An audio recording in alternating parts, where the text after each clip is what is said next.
Hi friends, అందరూ ఎలా ఉన్నారు? బాగున్నారా? ఏంటి ఫ్రీగా తిరుగుతున్నావు?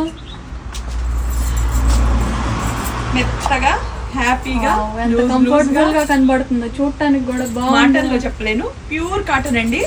మంచిగా దుప్పట్టా వచ్చింది, కింద ప్యాంట్ వచ్చింది. ఇంట్లో వర్క్ చేసుకోవడానికి కన్వెంట్ గా ఉంటుంది. నచ్చితే శ్యామలా కలెక్షన్ వాళ్ళ దగ్గర కొనుక్కోండి. నేను వెయిట్ లాస్ తర్వాత నా డ్రెస్సెస్ ఏం నాకు సరిపోవట్లేదు. మీకు తెలియదే ఉంది. అది కొత్తవి కొన్ని కొనుక్కున్నాను, అవన్నీ కూడా మీకు చూపిస్తాను. ఓకే హాయ్ ఫ్రెండ్స్, ఇవి డ్రెస్సెస్ అన్నీ కూడాను ప్యూర్ కాటన్ అండి. నాకు కాటన్ డ్రెస్సెస్ అంటే చాలా ఇష్టం. పైగా స్కిన్ కూడా పాడవకుండా ఉండటం కోసం నేను ఏం చేశానంటే 3/4 హ్యాండ్స్, అలాగే నెక్కులు కూడా హై నెక్లా ఉండే డ్రెస్సెస్ తీసుకున్నాను అనమాట. ఇంట్లో బయట మార్కెట్కి వెళ్ళాలన్నా, షూట్కి వెళ్ళాలన్నా రెగ్యులర్గా హాఫ్ హ్యాండ్స్ వేసుకుంటే స్కిన్ అంతా కూడాను పాడైపోతుంది. అది మనం సిల్క్ డ్రెస్సెస్ వేసుకొని డే మొత్తం వర్క్